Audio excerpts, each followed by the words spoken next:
Mental illness किसी भी इंसान की ज़िंदगी पे बहुत देर पा असरात मुरतब करती है, और as Pakistan it's high time that we understand कि मेंटल इलनेस इज़ रियल। इसका हमारी ज़िंदगी पे बहुत असर पड़ता है, बहुत गहरा असर पड़ता है। और जिस तरह से फ़िज़िकली अगर आप बीमार हैं तो आपकी एवरीडे लाइफ जो है वो कॉम्प्रोमाइज़ हो जाती है, बिल्कुल इसी तरह अगर आपकी ज़हनी सेहत ठीक नहीं है तो आप अपनी रोज़मर्रा के काम बेहतर तरीके से सरअंजाम नहीं दे सकते। आपके जो रिलेशनशिप्स हैं आपके पेरेंट्स के साथ, आपके स्पाउस के साथ, आपके बच्चों के साथ, वो ख़राब होते हैं क्योंकि उसमें मूड स्विंग्स होते हैं बहुत ज़्यादा। इसके अलावा आपकी वर्क प्लेस इन्वायरमेंट जो है वो भी सफ़र करती है, आप खुद भी सफ़र कर रहे होते हैं। सो मेंटल इलनेस बहुत जगह पे जो है वो आपके ऊपर एक नेगेटिव असर छोड़ रही होती है। मौलाना तारिक जमील साहब के जो बेटे की हसाती मौत है उसने पूरे पाकिस्तान को हिला के रख दिया है, और वो एक बहुत ही मशहूर साइकेट्रिस्ट से अपना इलाज करा रहे थे और उनका इलाज भी बहुत हाई लेवल पे हो रहा था। और इसके अलावा उनको बाइपोलर डिसऑर्डर के साथ साथ डिसलेक्सिया भी था। सो बाइपोलर डिसऑर्डर जो है वो बिल्कुल आम अल्फाज में मैं आपसे उसकी कुछ बातें शेयर करना चाहूँगी। ये मूड डिसऑर्डर है जिसमें ऑल्टरनेट पीरियड्स आते हैं मूड के। उसमें एक पीरियड ऐसा आता है जिसमें मूड हर वक्त डिप्रेस्ड रहता है, और एक पीरियड ऐसा आता है जिसमें मूड एलिवेटेड रहता है।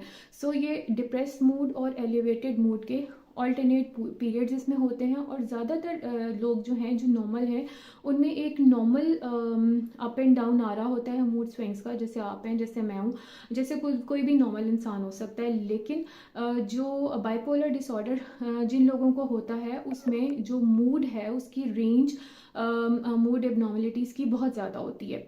और इसमें बाय मीन्स टू, तो इसमें जो है दो तरह के मूड एलिवेशंस होते हैं, मूड चेंजेस होते हैं। एक एलिवेशन होता है और एक मूड डिप्रेशन होता है।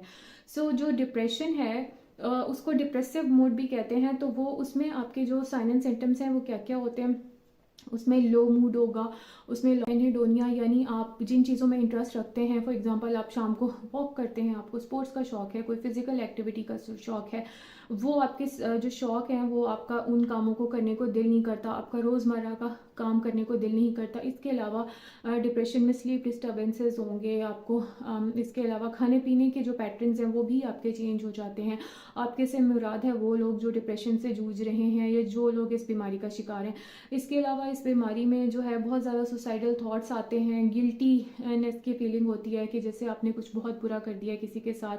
सुसाइडल अटैम्प्ट्स भी कई जगहों पे देखे गए हैं कुछ केसेस में। सो ये डिप्रेस्ड मूड की कुछ निशानियां होती हैं। इसी तरह जो इसमें दूसरा एंड है मूड का, that is abnormally elevated mood, और उसको कहते हैं मीनिया। और वो जो है ज़्यादा सिवियरली इम्पेयर करता है बॉडी फंक्शंस को या जहनी सेहत को ज़्यादा सिवियरली इफ़ेक्ट करता है।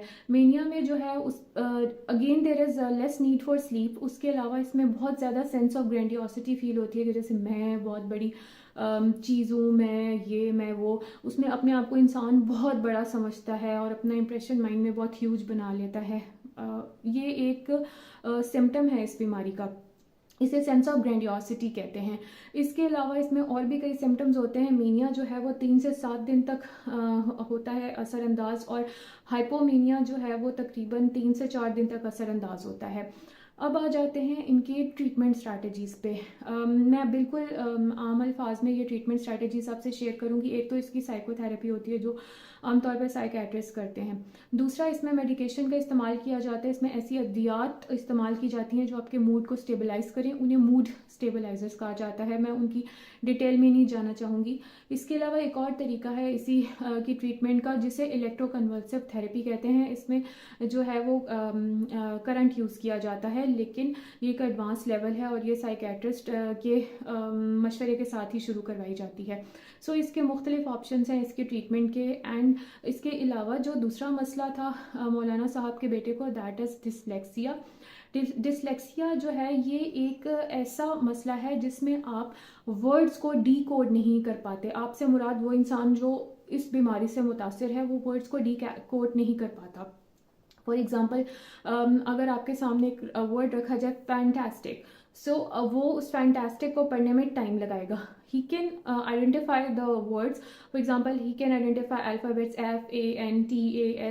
FANTASTIC स्लोली उनको आइडेंटिफाई कर सकता है, लेकिन जब उसे इकट्ठा करके पढ़ने की बारी आएगी तो उसको माइंड में उसको प्रोसेस करने में मसला होगा, उससे डी कोड करने में मसला होगा। तो he will read it something like fan, tas, tech, something like this. और इससे इसका एडवांस लेवल भी हो सकता है कि वो बिल्कुल इसको ना पढ़ सके। सो डिसलेक्सिया में वो वर्ड्स को कॉम्प्रीहेंड नहीं कर सकता या उसको डी कोड नहीं कर सकता। पढ़ वो सही सकता है। फॉर एग्जाम्पल उसके सामने एक वर्ड है, उस पर लिखा हुआ है CAT, कैट। सो वो अलग-अलग C भी पढ़ सकता है, A भी और T भी। लेकिन जब उसको डी कोड करेगा और माइंड में उसको कॉम्प्रीहेंड करने की कोशिश करेगा तो उस वक्त उसे जो है वो रीडिंग इश्यूज आएंगे, वो उस वक्त उसको रीड आउट नहीं कर सकेगा। सो ये एक डिसलेक्सिया का एक बिल्कुल जनरल आम अल्फाज में पब्लिक अवेयरनेस के लिए एक छोटा सा इंट्रोडक्शन है। अब जो डिसलेक्सिया है इसका ट्रीटमेंट मुमकिन है। ये छोटे बच्चों में भी पाया जाता है और अर्ली स्टेजेस पे स्कूल्स में आइडेंटिफाई किया जाता है। फॉर एग्जांपल प्री स्कूल्स में जब बच्चे रीडिंग और राइटिंग सीख रहे होते हैं तो उस वक्त टीचर्स भी आइडेंटिफाई करते हैं कि हमारे पास क्लास में जैसे 10 बच्चे हैं या 12 बच्चे हैं और उन बच्चों में से ये एक बच्चा है जिसको words, he can identify words, लेकिन जब वो उनको कॉम्प्रीहेंड करके और एक लफ्ज़ जो है बोलने की कोशिश करता है तो वो उसको ठीक से उस वर्ड को या उस चीज़ को डी कोड नहीं कर पाता। सो स्कूल्स में भी इसको आइडेंटिफाई किया जाता है अर्ली लेवल पे। All you need to do is take advice of a psychiatrist और न्यूरोलॉजिस्ट, और आप इसमें जो है वो इसकी ट्रीटमेंट जो है वो पॉसिबल है। और आप कोशिश करें कि ये सारी बीमारियां जो हैं, ये जहनी बीमारियां जो हैं, इनकी इलाज की तरफ जाएं, नॉर्मलाइज करें इसके इलाज को। अगर आपके घर में या आपकी सोसाइटी में या आपकी फैमिली में कोई ऐसा इंसान है जो इन मसलों से जूझ रहा है तो कोशिश करें कि उसे या उसकी फैमिली को समझाएं कि this is normal, this is treatable. और ट्रीटमेंट के साथ अगर 100% जो है उसका इलाज मुमकिन नहीं है तो भी उस इलाज के दौरान जो मरीज़ है वो बहुत बेहतर फील करता है, उसके जो अलामात हैं वो बेहतर होना शुरू हो जाती हैं। लेकिन पाकिस्तान में अलमिया ये है कि अगर हम एज डॉक्टर्स, हमारे पास मुख्तलिफ लोग आते हैं, अगर हम बाई चांस किसी को आइडेंटिफाई कर लें कि उसमें डिप्रेशन की अलामात पाई जा रही हैं या हम उससे बता दें कि ये आपके अंदर जो अलामात हैं ये मुझे जहनी सेहत आपकी मुतासिर लग रही है, आप बराए मेहरबानी किसी साइकेट्रिस्ट से रब्ता करें। One immediate answer that I always get is तुसी मैनू पागल समझते हो। ये एक आम जवाब है पाकिस्तानी अवाम का। Let's break this myth, let's normalise it, let's normalise seeking help for mental illnesses. अगर आपको लगे कि आप खुद किसी मेंटल इलनेस का शिकार हैं या आपकी फैमिली में या आप किसी इंसान को ऐसे मेंटल इलनेस से जूझता हुआ देखें तो उसको काउंसल करें, उसे रिकमेंड करें कि वो प्रॉपर साइकेट्रिस्ट के पास जाके और जो है क्लिनिकल साइकोलॉजिस्ट से कंसल्ट करके आपको जो है वो ताकि उसकी ज़िंदगी जो है वो बेहतरी की तरफ जाए। So this video was for public awareness. This has nothing to do with gaining views for publicity or something like that. Please इस चीज़ को आम करें।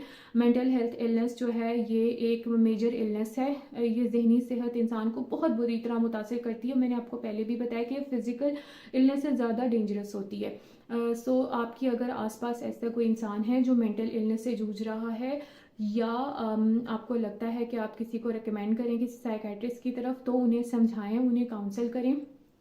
खुद भी एज अ ह्यूमन इस बात को समझें कि जहनी बीमारी बिल्कुल ऐसे ही है जैसे बाकी कोई बीमारी इंसान पे हमला करती है और ये भी जानलेवा साबित होती है।